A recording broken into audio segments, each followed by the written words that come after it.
السلام علیکم، میں ہوں نادیہ سحر اسلامک ڈائری سے آپ سب کو خوش آمدید کہتی ہوں۔ میں امید کرتی ہوں آپ سب خیریت سے ہوں گے۔ ہم نے سلسلہ شروع کیا تھا ہجرت کے 11ویں سال کا اور رسول اللہ صلی اللہ علیہ وسلم کے وفات کا۔ تجہیز و تکفین کے بعد رسول اللہ صلی اللہ علیہ وسلم کے ترکے کے بارے میں آپ کو بتاؤں گی کہ انہوں نے ترکہ میں کیا چھوڑا۔ تو چلیں شروع کرتے ہیں۔ بسم اللہ الرحمن الرحیم۔ حضور اقدس صلی اللہ علیہ وسلم کی مقدس زندگی اس قدر زاہدانہ تھی کہ کچھ اپنے پاس رکھتے ہی نہ تھے۔ اسی لیے ظاہر ہے کہ آپ نے وفات کے بعد دینوی مال و اسباب کیا چھوڑا ہوگا۔ چنانچہ حضرت عمر بن حارث رضی اللہ تعالیٰ عنہ کا بیان ہے کہ حضور صلی اللہ علیہ وسلم نے اپنی وفات کے وقت نہ درہم و دینار چھوڑا، نہ لونڈی و غلام، نہ کچھ، صرف اپنا سفید خچر اور ہتھیار اور کچھ زمین جو عام مسلمانوں پر صدقہ کر کے چھوڑا تھا۔ بہرحال پھر بھی آپ کے تبرکات میں 3 چیزیں تھیں: بنو نذیر، فدق، خیبر کی زمینیں، سواری کا جانور، ہتھیار۔ یہ تینوں چیزیں قابل ذکر ہیں۔ بنو نذیر، فدق، خیبر کی زمینوں کے باغات وغیرہ کی آمدنیاں آپ اپنے اور اپنی ازواج مطہرات کے سال بھر کے اخراجات اور فقراء و مساکین اور عام مسلمانوں کی حاجات میں صرف فرماتے تھے۔ حضور اقدس صلی اللہ علیہ وسلم کے بعد حضرت عباس اور حضرت فاطمہ اور بعض ازواج مطہرات رضی اللہ تعالیٰ عنہم چاہتی تھی کہ ان جائیدادوں کو میراث کے طور پر وارثوں کے درمیان تقسیم ہونا چاہیے۔ چنانچہ حضرت امیر المومنین ابو بکر صدیق رضی اللہ تعالیٰ عنہ کے سامنے ان لوگوں نے اس کی درخواست پیش کی کہ آپ اور حضرت عمر وغیرہ اکابر صحابہ رضی اللہ تعالیٰ عنہم نے ان لوگوں کو یہ حدیث سنا دی کہ ہم انبیاء کا کوئی وارث نہیں ہوتا، ہم نے جو کچھ چھوڑا وہ مسلمانوں پر صدقہ ہے۔ اس حدیث کی روشنی میں صاف صاف کہہ دیا کہ رسول اللہ صلی اللہ علیہ وسلم کی وصیت کے بموجب یہ جائیدادیں وقف ہو چکی ہیں، لہٰذا حضور اقدس صلی اللہ علیہ وسلم اپنی مقدس زندگی میں جن مدات و مصارف میں ان کی آمدنیاں خرچ فرمایا کرتے تھے اس میں کوئی تبدیلی نہیں کی جا سکتی۔ حضرت عمر رضی اللہ تعالیٰ عنہ نے اپنے دور خلافت میں حضرت عباس، حضرت علی رضی اللہ تعالیٰ عنہ کے اصرار سے بنو نذیر کی جائیداد کا دونوں کو اس شرط پر متولی بنا دیا تھا کہ اس جائیداد کی آمدنیاں انہیں مصارف میں خرچ کرتے رہیں گے جن میں رسول اللہ صلی اللہ علیہ وسلم خرچ فرمایا کرتے تھے۔ پھر ان دونوں میں کچھ ان بن ہو گئی اور ان دونوں حضرات نے یہ خواہش ظاہر کی کہ بنو نذیر کی جائیداد تقسیم کر کے آدھی حضرت عباس رضی اللہ تعالیٰ عنہ کی تولیت میں دے دی جائے اور آدھی متولی حضرت علی رضی اللہ تعالیٰ عنہ رہیں گے۔ حضرت عمر رضی اللہ تعالیٰ عنہ نے اس درخواست کو نامنظور فرما دیا، لیکن خیبر اور فدق کی زمینیں حضرت عمر بن عبدالعزیز رضی اللہ تعالیٰ عنہ کے زمانے تک خلفاء ہی کے ہاتھوں میں رہیں۔ حاکم مدینہ مردان بن حکم نے اس کو اپنی جاگیر بنا لیا تھا، مگر حضرت عمر بن عبدالعزیز رضی اللہ تعالیٰ عنہ نے اپنے زمانے خلافت میں پھر وہی عمل درآمد جاری کر دیا جو حضرت ابو بکر صدیق رضی اللہ تعالیٰ عنہ، حضرت عمر رضی اللہ تعالیٰ عنہ کے دور خلافت میں تھا۔ سواری کے جانور کانی علی المواہب وغیرہ میں لکھا ہوا ہے کہ حضور صلی اللہ علیہ وسلم کی ملکیت میں 7 گھوڑے، 5 خچر، 3 گدھے اور اونٹنیاں تھیں، لیکن اس میں یہ تشریح نہیں ہے کہ بوقت وفات ان میں سے کتنے جانور موجود تھے، کیونکہ حضور صلی اللہ علیہ وسلم اپنے جانور دوسروں کو عطا فرماتے رہتے تھے، کچھ نئے خریدتے تھے، کچھ ہدیہ اور کچھ نذرانوں میں ملتے بھی رہے۔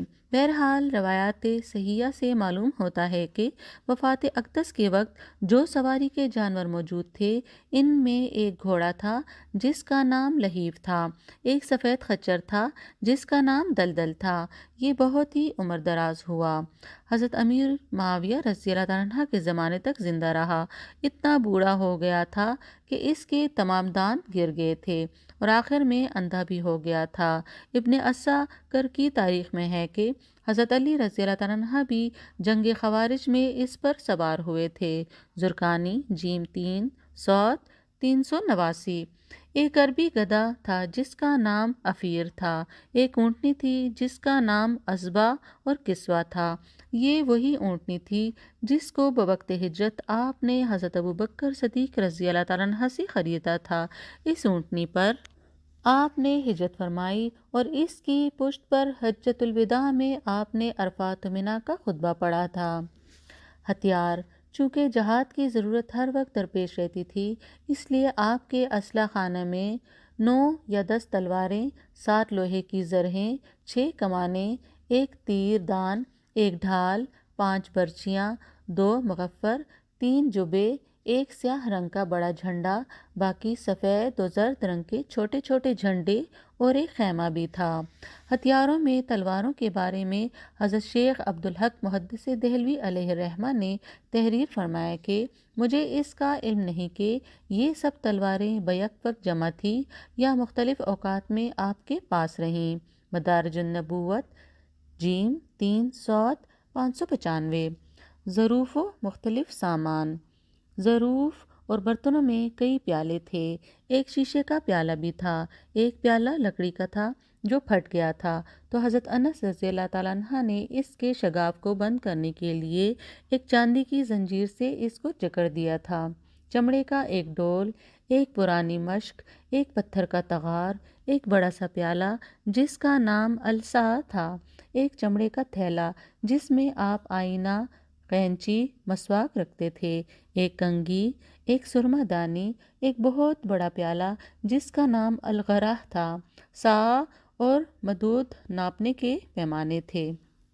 ان کے علاوہ ایک چارپائی جس کے پائے سیاہ لکڑی کے تھے۔ 2 یہ چارپائی حضرت اسد بن زرارہ رضی اللہ تعالیٰ عنہ نے ہدیۃً خدمت اقدس میں پیش کی تھی۔